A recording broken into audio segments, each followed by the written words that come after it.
All right, so we're gonna get started. Um, my name is Daniel Opoku. I'm a member and a volunteer with CNETS Canada.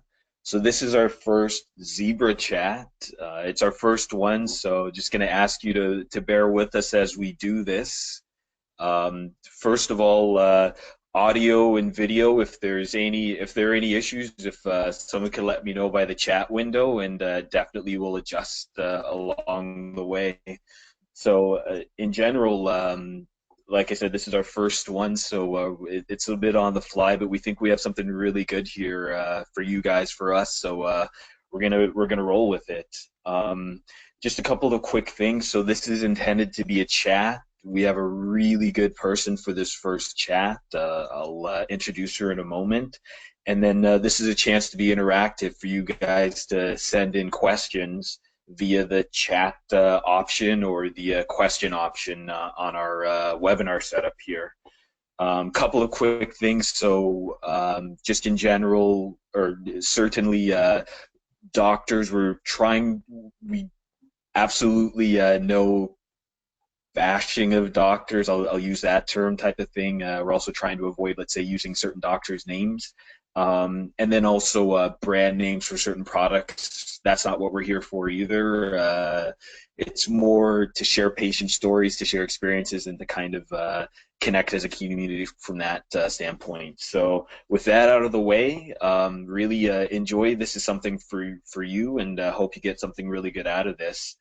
So I'm gonna switch gears and introduce our speaker for this evening, and this is a webinar format. So I'm gonna turn on her webcam and introduce Sonya Carrie, who is our wonderful panelist, or sorry, our speaker for this evening. So Sonya is a 22-year-old girl from Ontario who received a diagnosis of NETs and carcinoid syndrome in March 2015. After a 2-year struggle, in January 2017, Sonya underwent a living donor liver transplant to remove all visible disease from her body in hopes of regaining quality of life. She's recovering very well and will begin post-secondary education in the fall. Look at that. It's her ambition to live her life spreading awareness for both NET cancer and organ donation. So we're really happy to have Sonya on board. We've got her webcam and her mic should be live now as well. So I'm going to turn it over to Sonya. She's going to talk about her experience, and then we're going to go a little bit back and forth. And as I mentioned, please send in your questions via the chat window or the question option as well. To you, Sonya. Great, thank you. Well, hello, and welcome to the first CNETS webinar. I'm so excited to be the first guest speaker. I've never hosted a webinar before, but I will try my best to do justice to all of the hype that it seems to have received. Um, Today, my talk will mainly gonna focus on the symptoms part of my ordeal, basically what I struggled with before and after my diagnosis, obtaining said diagnosis, getting the acknowledgement of doctors, the reaction of friends and family to what I was dealing with. That being said, as Dan has said, feel free to ask whatever questions are on your mind, regardless if it's something that I covered in my talk or not, I will answer them. So I'm just going to talk for a bit and then I will start responding to the questions that come in. Now, those of you that I haven't met personally probably just know me as the young NET patient that had a liver transplant, and hopefully by the end of this you'll know a lot more about me. I am young, I'm 22. I was diagnosed at 19. I live in Southern Ontario. I had a pretty ordinary life, a life which I had assumed would stay ordinary for some time to come. Once I finished high school, I couldn't wait to go to college, travel, get married, and hopefully raise a family someday. You know, all the standard normalcy that I want to say most people one day hope to achieve. um, when I was a kid, I had weird stuff happen to me. I had heart palpitations starting at 8 years old. I had weird lumps appear all over my face and then disappear. I'd get digestive problems for no reason. Of course, none of this affected me too badly, and all of the tests that I had done revealed that I was perfectly fine. or so they thought. Um, I think the first time that I began to realize that something was wrong was when I was 18. I started getting these like weird, sick feelings triggered by my emotions, like nervousness, anger, or excitement. Either one of those would just cause my heart to race. I'd get a little breathless. My face, it would flush red. Sometimes I'd wheeze a little bit too, and I'd be left with a cramping feeling in my abdomen. I chalked this down to an undiagnosed anxiety disorder, although I'd experienced terrible anxiety in my earlier years, and it certainly didn't cause me to feel like this. I had to be really, really careful to not get startled by anything because the smallest unexpected thing would trigger these attacks. I'd wake up every morning, I'd feel hot, uncomfortable, and unable to get up because my heart was racing, but I didn't realize that at the time.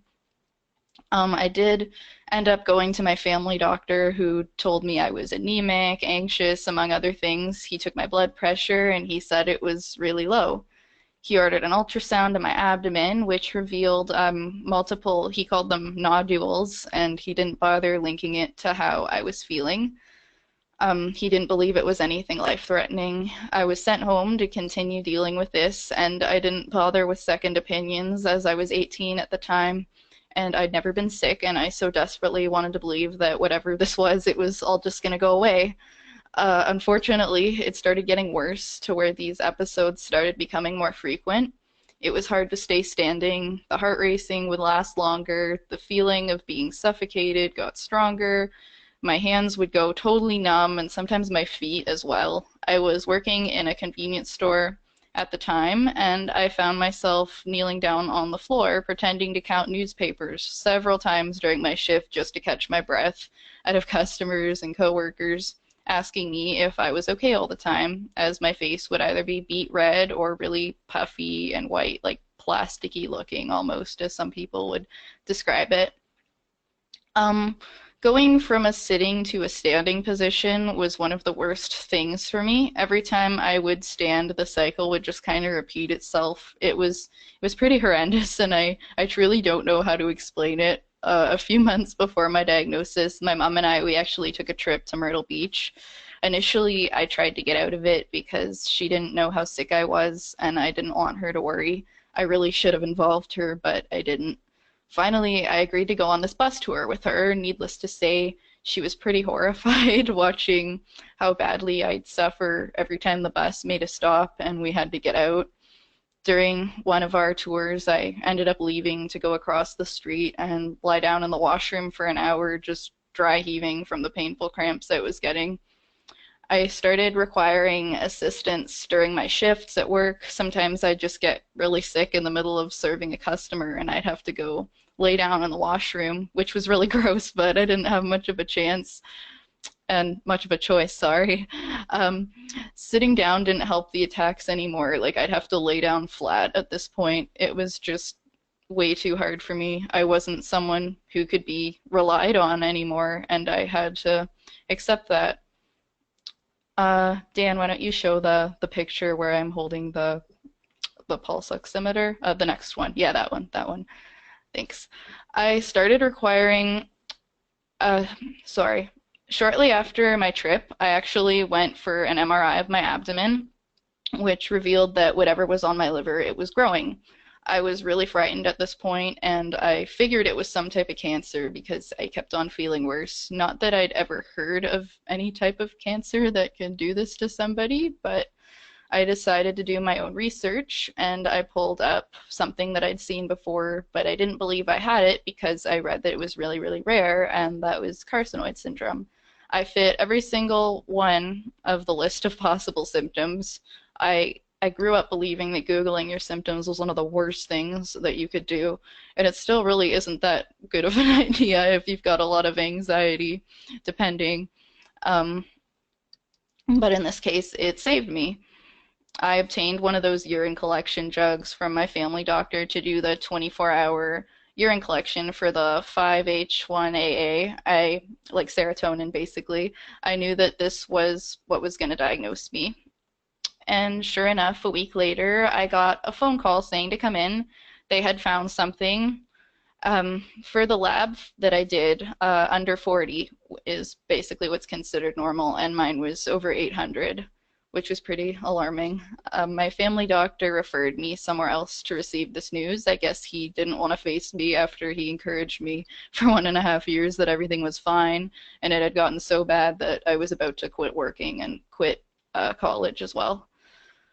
Long story short, I was biopsied in March 2015, and the neuroendocrine cancer in my liver was confirmed. I was crushed. I had innumerable tumors. By the way, they couldn't even count them. I had a surgeon tell me that based on the pathology, I had to have had this since I was a kid, like 10 years old or younger. They told me I was to start on the long-acting shots of the octreotide medication, and I thought that this was going to make me feel loads better, that I get to resume my life, so I was so optimistic, to say the least. What I didn't know was that I would spend 2 years desperately taking different doses and variations of it, and it wouldn't give me any symptom relief.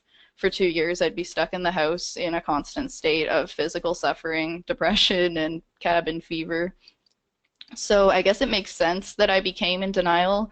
I stopped believing that I even had carcinoid syndrome. I started believing that I had POTS, the postural orthostatic tachycardia syndrome, which is basically a malfunction of your autonomic nervous system, the part of your nervous system that controls the actions in your body that aren't consciously directed, like your heartbeat, your breathing, and whatnot. I get that I had reason to believe that I might have been suffering from this secondary to the neuroendocrine tumors, but why I rejected the idea that I even had neuroendocrine tumors with a positive pathology report and scans is beyond me. Um, Things took a turn for the worse about 7 months after my diagnosis. I was eating some leftover scallops from a barbecue for dinner. All of a sudden, I had like this massive attack. My heart rate shot up to about 180 BPM and it just stayed there. My head got really cloudy. My throat felt like it was closing. I was wheezing. I started cramping terribly. My face got puffy. It got white. We called an ambulance and I started vomiting like crazy from the pain I was in. I thought for sure I was about to die. Weirdly enough, after about a half hour, it started subsiding. I'm really thankful that they didn't decide to administer adrenaline, as the hospital had no idea about my condition and that uh, epinephrine could actually cause or and worsen a carcinoid crisis in somebody like myself. I spent a good week in the hospital. Yeah, it was about a week, I think, getting my heart tested, getting sick over and over again, and finally something clicked in my head that foods were somehow connected to my symptoms. This was weird to me as I never had any allergies growing up whatsoever, and so I made the decision to cut histamines out of my diet. I was transferred to another hospital to see an allergist that I read about who specialized in mast cell activation disorder, basically a condition in which the cells in your body that are responsible for mediating allergic reactions uncontrollably release histamine, which in some people can cause like anaphylactic reactions, anaphylactic shock and such. I actually got a lot of help from this doctor as treating carcinoid syndrome like an allergic reaction with certain allergy medications and cutting out histamines made my symptoms 50% better. Really, like I was still stuck in the house, but at least I was a little more mobile than before, which I was very thankful for. When I finally returned home, though, I discovered that if I ate anything that was moderate to high in histamines from that point on, I would get a terrible attack that would result in hives and cramping and throwing up. Like the same thing happened with gluten. Dan, could you show the picture of my hand at the beginning? It was so weird. My body started suddenly hating everything. I was allergic to everything. I ate bland rice and vegetables like every day. It was so boring, like so boring, but I had to. It was really stressful going to family dinners as they had to follow a strict protocol, which was extremely difficult and scary. My sensitivities were through the roof. Like, for example, last fall, I drank water out of a frozen glass that sat in the freezer beside a container of open salmon, and within like a minute of drinking out of the glass, I almost suffocated to death. Like I was on the floor. I'm pretty sure everyone in my family thought I was making it up at that point, but sadly I was not. I was a prisoner in my own house. I could barely eat. I was allergic to everything. I couldn't go out, especially not unattended. I couldn't even answer the door without my body throwing a nervous fit and ending up on the ground. I was really weak. I dropped to 80 pounds. I kept ending up in ambulances, and I was, on top of everything, I was scared to death at the hospital that I would react to medications the way that I reacted to food. When you're having symptoms as bizarre as this and you're mentally unstable from being stuck inside for so long, people really start to doubt whether or not you're telling the truth, whether or not you're just doing it to yourself. They tell you to stop. They don't even visit you anymore because you're a downer. They don't realize that no matter how much you act like you don't want the company, that's not true. It's not true at all, is it? In the early stages of being assessed for a liver transplant, the doctor that I was seeing, actually the same doctor that ended up doing my surgery afterwards, told me that there is no guarantee that this surgery would stop my symptoms. It was experimental, and I was actually the first net patient to have a liver transplant at that hospital, but something inside of me told me that this is what I needed to do. This was the answer, so I went for it, and I'm so glad that I did. I'm thankful that Pete, my living donor, he answered my prayers. He stepped in and he saved me just after 3 months on the list when I know I wouldn't have been able to hold out much longer. Dan, could you show the next picture? Thanks. Um, my symptoms, they were actually completely gone when I woke up from surgery. Like, I knew right away that I was better. The surgery was a piece of cake compared to the suffering that I endured prior to that. I was walking the very next day, walking, getting out of bed, staying out of bed, not falling down again. I had energy, like not even 24 hours out of my surgery, and I considered myself energetic compared to how I was upon going in for this surgery. I was laughing, I was smiling, I was arguing like my old self. It's a miracle, and I'm just thrilled to be here talking to you all today. Like it's wonderful. Not even, let me think. About this time last year, I probably wouldn't have even been able to sit up. Like, I could barely sit up for longer than 10 minutes. I wouldn't have even been able to do this. Like, I'm so thankful. So thankful that I was able to do this every single day. Like, not a day passes. Um, okay, so Dan, are there any questions?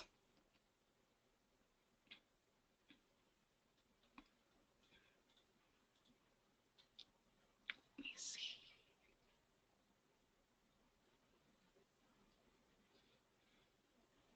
Sonya, sorry for the delay jumping back in there. So Thought you disappeared. I was like, oh no, I'm all alone. I have to improvise. no, I have to do a dance. definitely not now. I'm sure you've got a lot of zebras that want to give you a hug right now. I'm one of them certainly. So Thanks. um, we'll shoot a couple questions at you, and then for everybody that's joining us from across Canada and other places potentially as well. Put in questions in the either in the question window. There's the chat option as well, and we'll pass your questions on to Sonya. So everybody is on mute. By the way, I didn't mention that at the beginning, just because we have several people joining us, so that way it keeps the audio a bit manageable. So maybe a couple of questions to start off with. So, about your early diagnosis, you mentioned that one of the things you mentioned is that you did a 5-HIA test early on, and that was with your family doctor. Was this suggested by a family doctor, or was this part of your own self research to identify that? This was mainly part of my own self-research. Way back when he had this, I remember he had this big book in front of him, and he mentioned a whole bunch of stuff. I remember he said like sarcoidosis. He did say carcinoid syndrome, and among a whole bunch of other things. But then he shut the book and he said, "Don't worry about it. You don't have any of that." And then I was just kind of left for a while, but I did look up on it. I did read up on it later on, and I said, I think this is what I have. I'm pretty sure this is what I have. And I asked for that test, and we figured it out. I just wish I'd picked up on it sooner. I wish that we had have pursued it. Okay, okay. Um, a question came in. Do you have any diet restrictions now? Diet restrictions like before. I I don't actually, aside from the stuff that I'm not allowed to take because it would interact with my medications. I'm not allowed to eat grapefruit, and I'm also not supposed to drink alcohol, so I don't drink alcohol because Okay. your liver metabolizes it, and you wouldn't want to put any stress on something that you're trying to keep. The idea is, Right, right. yeah. But other Yeah. than that, I love food. Like I'm constantly trying different foods again, and it's like trying them again for the first time because it was so long, and it's super exciting. It's like I'm a kid again. Oh, yeah, I can imagine.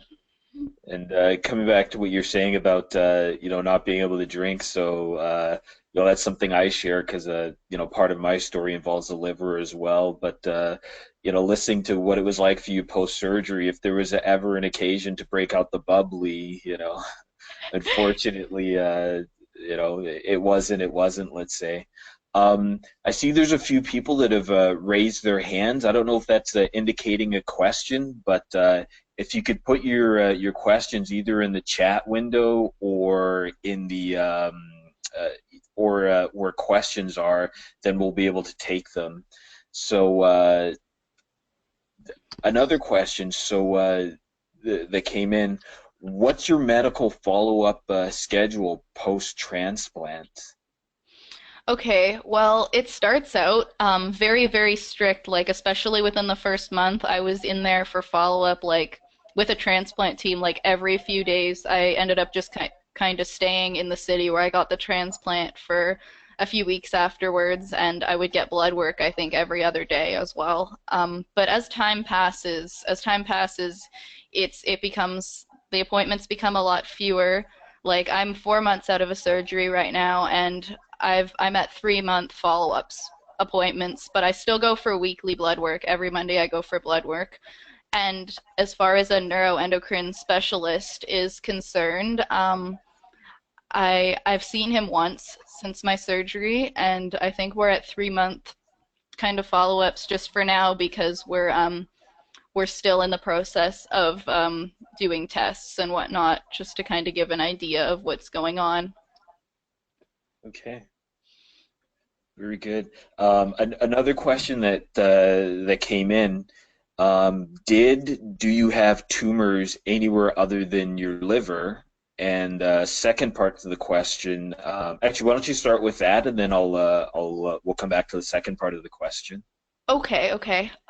Well, the primary was in my small intestine. That's what we found initially through a CT scan and MRI when I was diagnosed. It was pretty small, and that was basically what they assume caused all the liver metastases. That was the only other place I had it, but we took it out. We took it out like right after my diagnosis, like April of 2015, and I had the liver transplant almost 2 years after.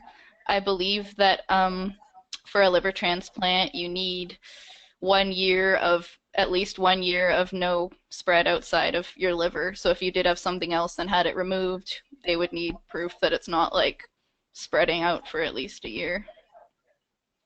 Okay.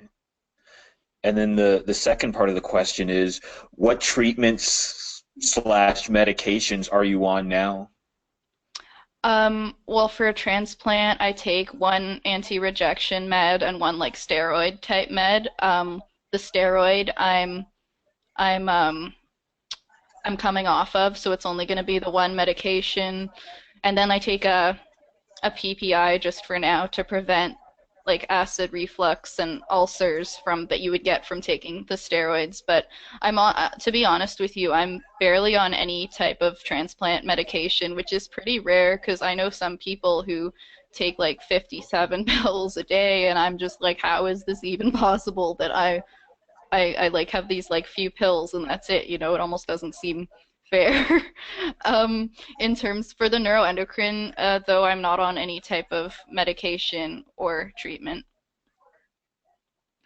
Okay, it's good. If there's a chance to keep the pill count down, I'm always in favor of that. So Me too, me too. excellent. So this a question came in. I think you already answered it, but let's reiterate it. Is Sure. there a primary site? Sorry, could So, you is there repeat that? You the glitched. site for your primary tumor? Yeah, the primary Oh, tumor. sure. Okay, so yeah, that was the question is what was the site for your primary tumor? Yes, that was the small intestine that it was in, and that we took it out in April of 2015. Okay. And maybe I'll tag on to that question. How was the primary site found? We found, I'm trying to remember, I'm pretty sure I had, let me think, I'm pretty sure that it was found in a CT. I don't think I had MRI until later on. I did have MRI like to look at the liver, but it didn't look at it didn't look beyond the liver, so we didn't see it in an MRI. But it did show up in CT, as did all of the liver tumors. Okay, good. So I'm going to move on to another question. So, what advice do you have for other NET patients considering transplants? Many people discourage NET patients from pursuing this option. Honestly, I think it's a very patient-specific thing. Like, you definitely need to talk to your doctors. You need to get more than one opinion, because I know I still get this a lot of the time in the net groups, people saying, "Oh, well, you weren't supposed to get that. You're not supposed to get that. My doctor says no." Well, that's not necessarily true, you know? I mean, you have to take a lot of things into account, like how is your quality of life? Like, for example, I was told that what got me into like the board meetings for a transplant was because my quality of life was just like so bad. Um, Okay. and if other treatments for nets, find out how you feel about those, what your other options are, if those are working for you. Definitely get all the information that you can before you look into a transplant or when you're looking into a transplant. Keep your head up because it does get a lot better, and you should definitely seek out all the information that you can. Okay, great. And then a question that came in, and it was actually a question that was in my mind when you were talking. It's about Pete. So, um, how did your living donor know you were in need of a transplant, and did you know him before this? That's what's so like magical about this entire thing. Pete, I didn't know Pete until after I had my transplant. We did for the Let's Talk About Nets campaign, we went to my church and I served like a cake, and the pastor, he put up some pictures and he talked for a little bit at the beginning about how I was in need of a living donor, and apparently Pete was there and he was listening. He picked up one of the packages that we left at the office. He tells me even to this day that he was planning on doing this for like 22 years. He wanted to do this, but he was like waiting until the right moment, and I guess the right moment just kind of came, and he picked up the package. He rushed through all the tests. He was the first person to get tested, and he was a perfect match, which is just like insane. Like, how does that even happen? He was perfect match, and he we went for the surgery. I woke up the next day and we met, and it was cool, and we're good friends. We go out for lunch together like pretty often, and we're always chatting, and he's just such a blessing to have in my life. Like, I'm so thankful for him. Oh, that's awesome. So now, another question came in, and I love this question, Okay. and it's a tough one, so be prepared. Okay. What is your favorite food now? Oh no. um oh, okay, give me a second. I have to think about it. I love like favorite meal or like favorite individual food. Hmm. You know, Uh, go either way or both. Let me think. You know, I thought that once I started to get better that I would go for like the really fatty, like unhealthy food because I missed it so much, but I'm actually like the opposite. This might sound kind of funny, but I've started to really enjoy like vegan restaurants. I'm not a vegan. I eat vegan maybe like 4 days a week or something because it just helps me feel better overall. But I'm trying to think of like what my favorite meal would be. It used to be like fish and chips, but it's not anymore, and I don't want to Okay. say it. Let me think. I have favorite foods, but it's just like what I really like, honestly, I like veggie burgers. I get them a lot. I love Interesting. veggie Okay. burgers. They're so good. That's interesting. And what you just said about kind of now having a liking for healthy foods, I guess just sharing a slight bit of my experience. So, from let's say on my medical side, I had to become more aware of what was in the food that I was eating.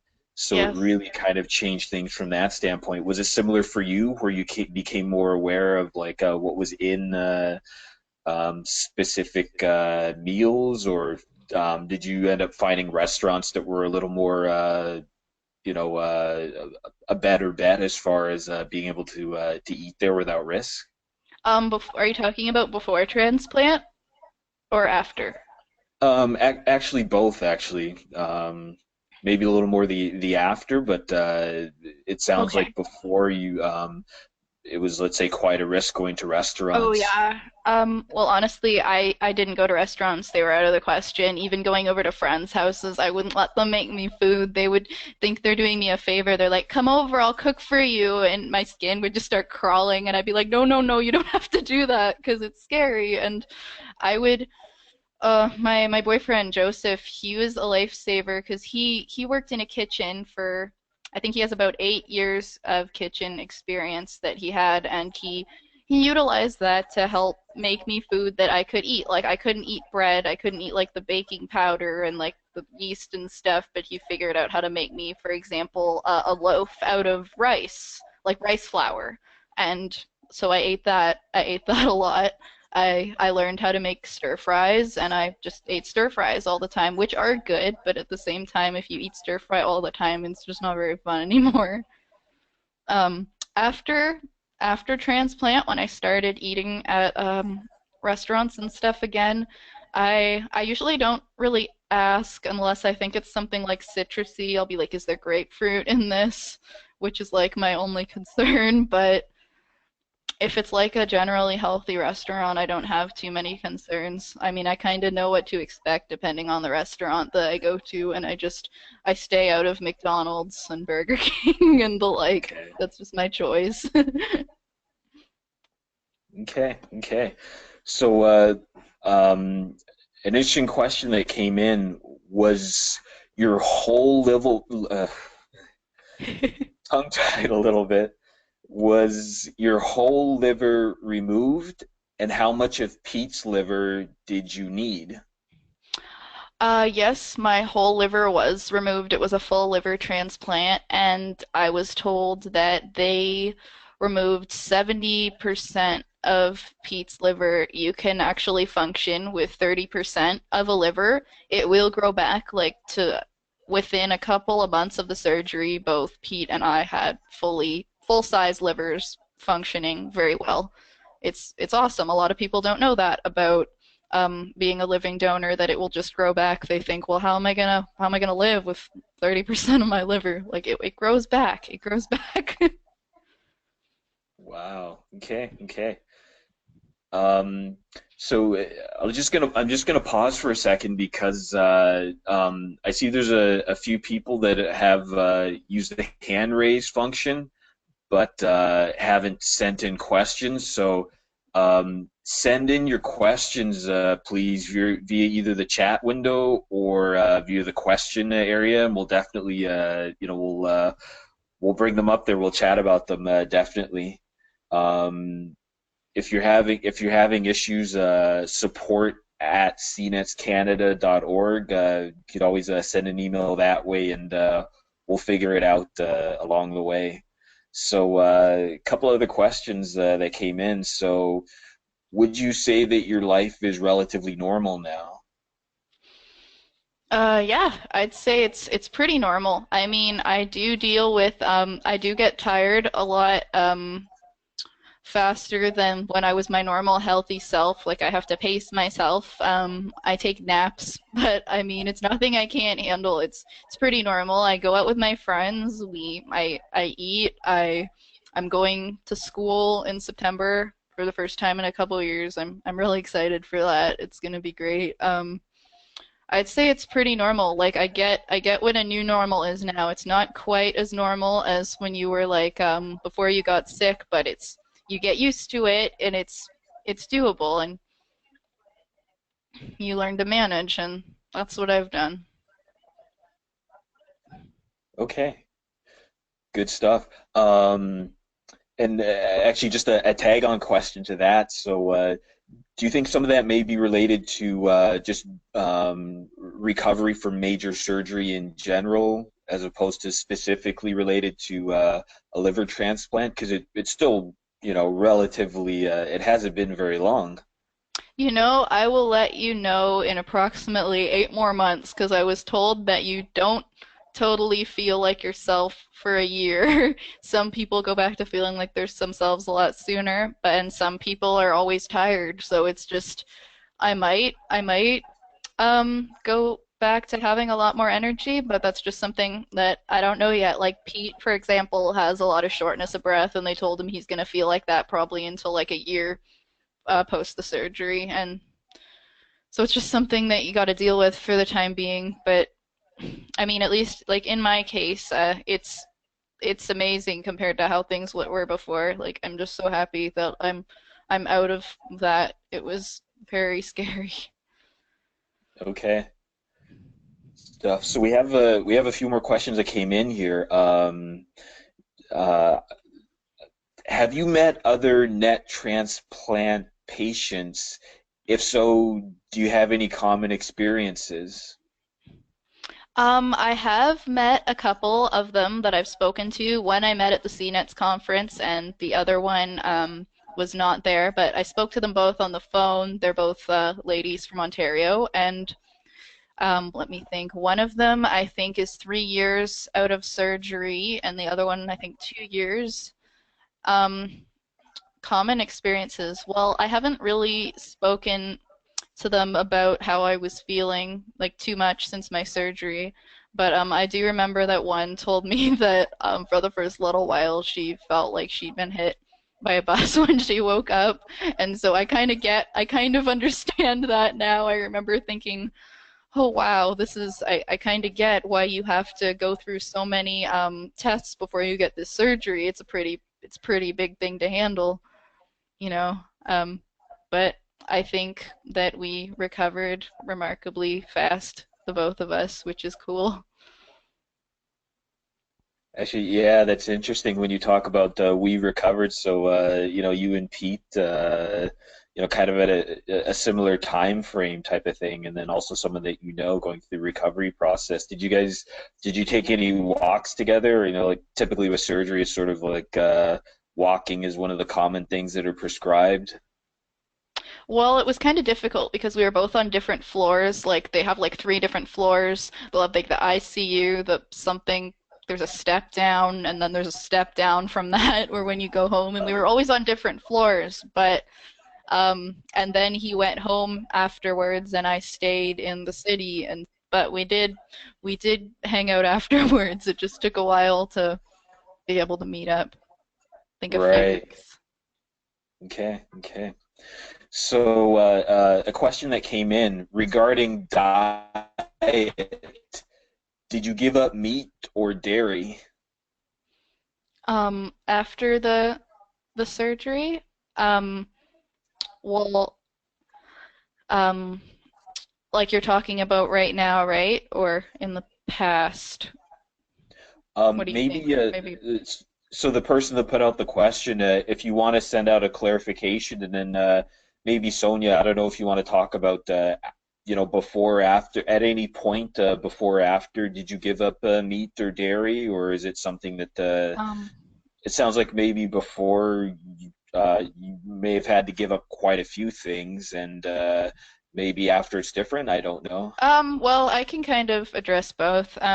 Before my surgery, I continued to have some forms of dairy, like I couldn't do cheese really, but I could do just like plain milk in my cereal. I also ate meat, like meat didn't bother me um occasionally, but let me think. Actually, Yeah, I made just got a clarification. So the question was about after diagnosis. after Uh, diagnosis. Yeah, I would drink plain milk, but that was about it. I couldn't really do other milk products.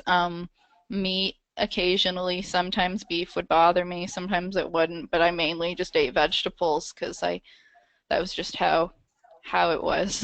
Now it's like I eat a lot of meat, but I don't drink a lot of dairy because I have acid reflux, which I started to develop shortly before I had my transplant, and some of the meds I'm on kind of made it a little worse, and so I find myself doing a lot better when I don't drink milk, so I drink a little bit, but that's about it. okay.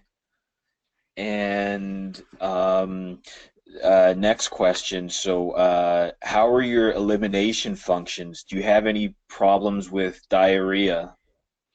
Well, something interesting in my case was that even before transplant, like even as bad as my symptoms were, diarrhea wasn't one of them. Like I didn't have that. And but after my surgery, oh God, after my surgery, I think I had it for about a month and they didn't know why. It was really upsetting, but I guess it was just kind of like my digestive system just kind of waking up and getting back to normal. I think it was a whole part of the whole recovery thing. I didn't really know many people who dealt with that, but I did, and I started to worry. I started to panic. I was like, oh no, is this going to be what it's like forever? Because like it was happening like every half hour. I thought I was going to dehydrate and die, but after about a month, everything just kind of went back to normal, which I was very relieved, very relieved.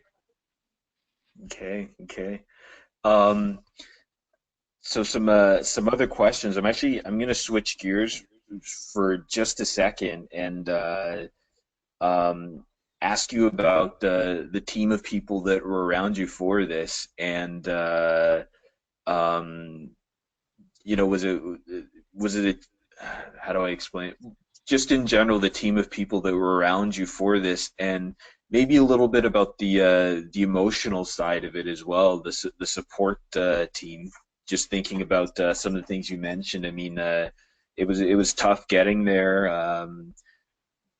Better now. Certainly, you've told us, but I'm sure the support is still a part of it and appreciated. Oh, definitely. Well, as far as medical professionals that were involved, specifically to the transplant, like beforehand, I just remember talking to a whole bunch of people. Like, I had an anesthesiologist that I was trying to root to make talk to me over and over again and reassure me that they had enough of the octreotide during the surgery. That was my biggest fear. I had the surgeon that was going to come and do the surgery talk to me about it, and since I'd met him before, I was really excited because I liked this person. And I have my follow-up transplant doctor that I didn't see before the surgery, but this person that I've been assigned and I see whenever I go for follow-up. I've also got a coordinator, a post-transplant coordinator. You get a pre-transplant coordinator and a post. Um, she's really, really nice. Like, I have this phone line thing that's exclusive to transplant patients. You just type in a little code and you leave a message for your transplant coordinator, and she'll usually get back to you by the end of the day. Like, it's really good. Um, I still am in contact with my a family doctor, like a new one now, but a family doctor. And for nets, I see an endocrinologist who is a pretty popular net doctor where I'm from. For emotional and like mental type of support, um, let me think. Oh, my hospital, they actually have like a young adult transplant support group, which is really cool. They do it twice a month on Thursdays. Whenever I don't really have anything to do for the day, we'll make the trip up there. Sometimes I try to line up my appointments for the same day because it's a bit of a drive, but it's been really good for me. They just recently set that up shortly after no, shortly before my surgery. They set that up and I've met a lot of cool people, like people my age who had transplants around the same Sonia, time.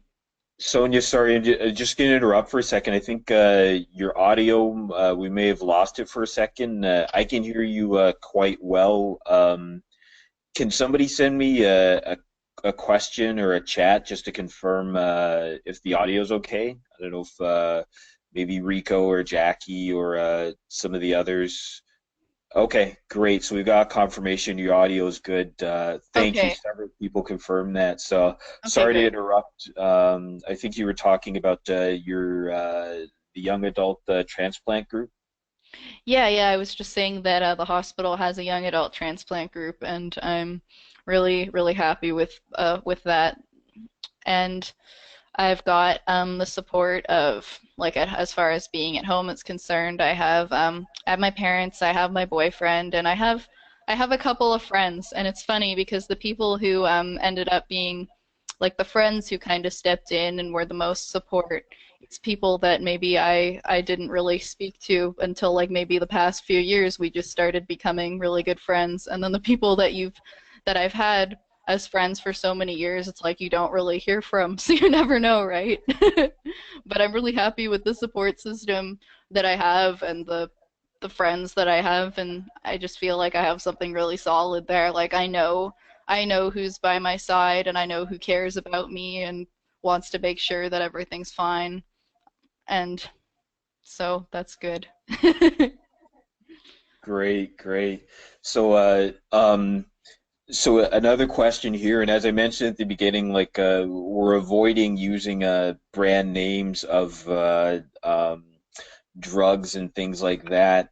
For this next question, I am going to use out a read out a brand name. It's not an endorsement or anything like that, or anything like that. It's just I'm going to blame the chemo fog and say I can't remember the name of the generic for this. So the direct question with all that fine print is, are you on Sandostatin or Somatuline now?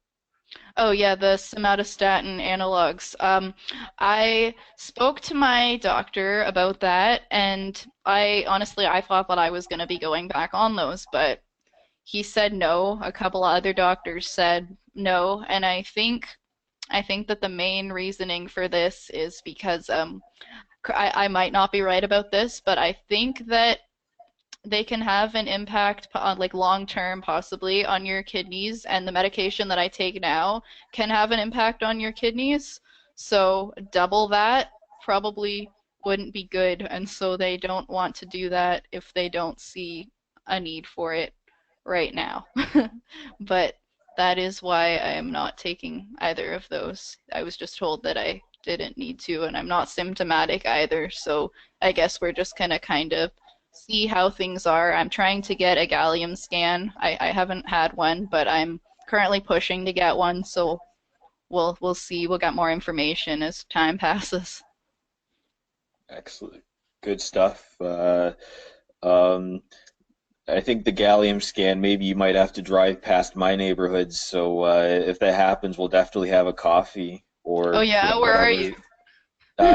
you? I'm in Montreal, so if you go to Sherbrooke or Yeah. if you end up going there for it, then we'll get together. It'll be a decaf tea for me and whatever's appropriate for you. Yeah, definitely. We'll see definitely what I end up doing. That would be cool. Good stuff. So next question here. Any side effects to the octreotide injections? And there's actually another question. And that question is, you mentioned octreotide during surgery. Can you explain why that was necessary? So I don't know if you want to touch both in the same vein. So side effects to the octreotide injections, and then you mentioned octreotide during surgery. Can you explain why that was necessary? Okay. Well, side effects to the octreotide injections, if I did have them, I honestly wouldn't really know what was a side effect and what was just like my syndrome because I was so sick every day. I think that one thing though that I noticed from them, was I did not the octreotide, but the other one, the somatoline. I think that's the generic for it, somatoline. That one gave me a lot of digestive issues and like cramping kind of things. Like I just get really bad cramps all of a sudden. But other than that, I can't really speak to say that there was any side effects to those. And sorry, what was the second question? The second question was you mentioned octreotide during surgery. Can you explain why that was necessary? Well, generally, when octreotide is used during surgery, it is used when somebody, even if you don't have functioning tumors, I think they use it just to be on the safe side. It's to prevent carcinoid crisis. Like in my case, even though they were going to take out the entire liver, they had no way of knowing since they weren't specialist net surgeons that did the surgery, like whether or not that a whole bunch of the hormones would be like released through my body and possibly like cause a really huge carcinoid crisis, which would have been bad. I mean that so it's always good for your surgeons, your doctors to know to have this on hand in case you have a carcinoid crisis because when you're under anesthesia, you don't really they don't really see it coming until it's just like all of a sudden, oh no, this person's blood pressure is crashing and what do we do? I was always so afraid of getting carcinoid crisis, so I think every doctor I've ever seen has heard enough and more about it.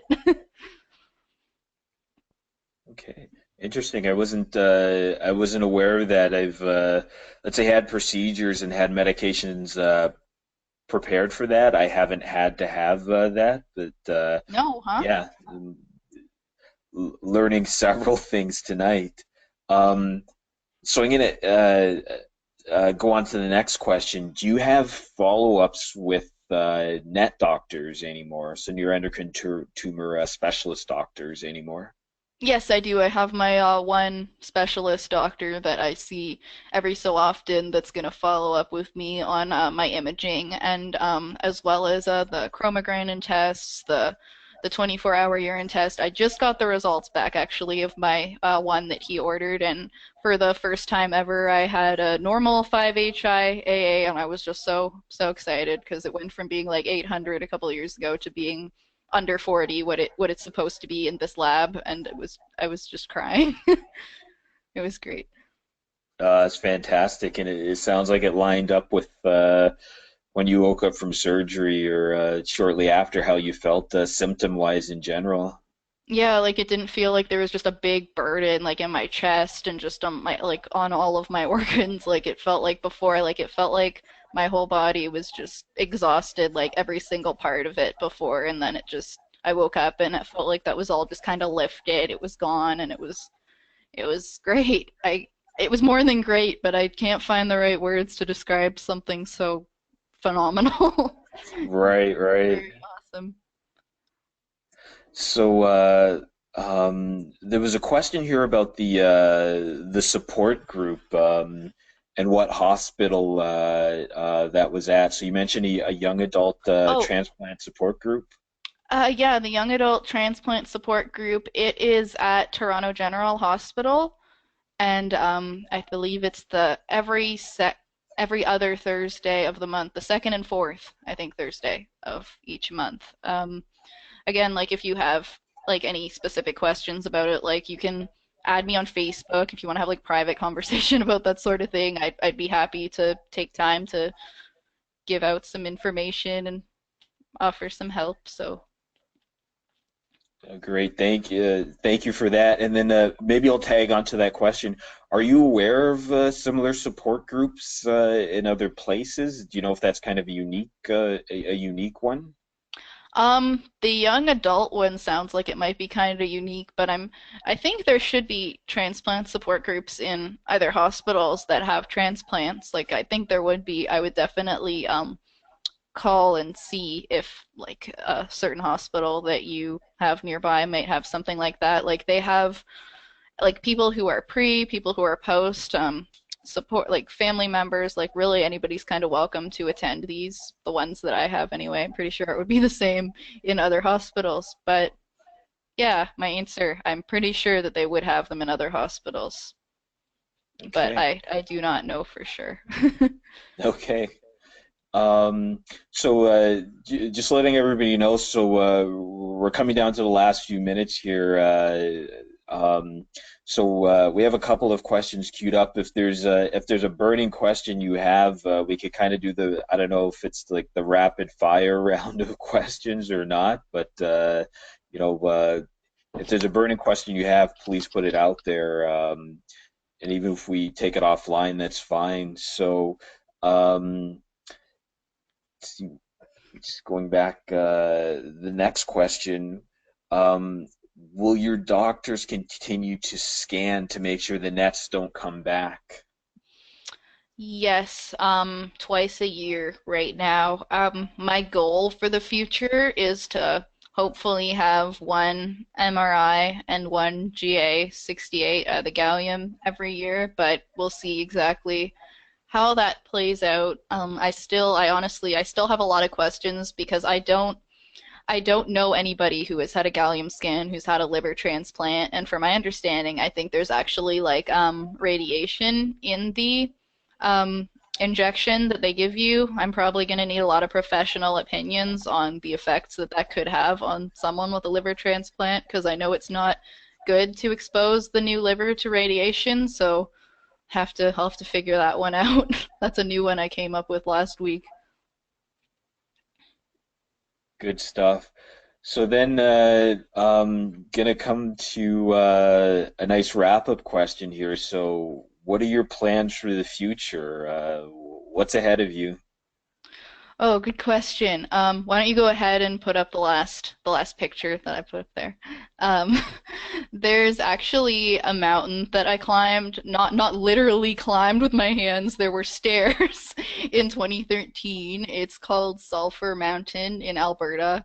I have that nice picture there of me standing near the top, and ever since I got sick, it was kind of my dream to get better, to go back there again and recreate that image.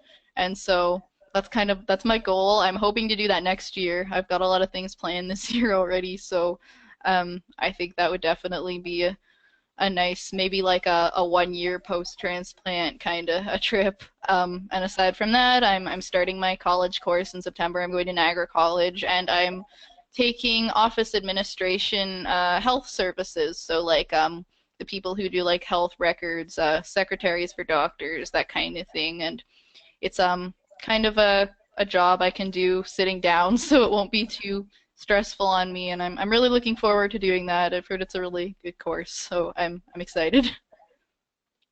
Oh, that's really outstanding. Going to school, going down that path, and then also like I love the idea of Sulphur Mountain, and it's not just because I'm from Alberta. Actually, it's that's very cool. I was curious what that was picture was about. So really looking forward to hearing about that down the road.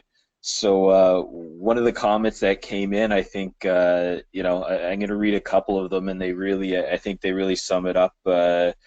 You're an inspiration to all of us. Congratulations on your new lease on life. You're an inspiration to all of us, Sonia. So absolutely. I mean, going back to the conference and then like this evening as well, it's been wonderful to get to know you better based on you being willing to share your story. And it's really an incredible story and how you've tackled this. And then beyond that, you've just like really embraced a new lease on life. So thank you very much for chatting with us this evening and sharing your story. We really appreciate it, and we look forward to doing this again. Thank you. It's my pleasure. I'm really thrilled that I've come this far and that I'm able to kind of give back, to share my experience, to give advice, to give encouragement. It's more than I ever could have asked for. So I will be here to help for forever, basically. Great stuff. We're gonna talk to you again, absolutely, for the next one of our zebra chats. So more comments coming in, sounds of hand clapping. So Thank you very much, Sonia. And I definitely wanted to say thank you to all the zebras and supporters and everybody that participated in this. Like I said, this is our first one doing this, so um, really appreciate you being a part of this, and we're looking forward to doing this again. So I think we'll sign off there, and just one more big thank you to Sonia for sharing her story, and thank you to everybody for participating. So have a good night, zebras, and we'll do this again soon. Thank you. Thank you.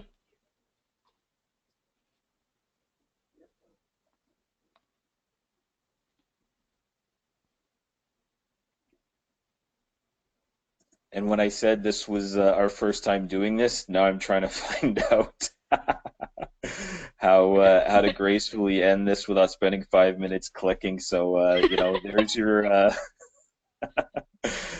there's our little candid moment. Thank you, everybody. Have a good night. Thank you. Take care.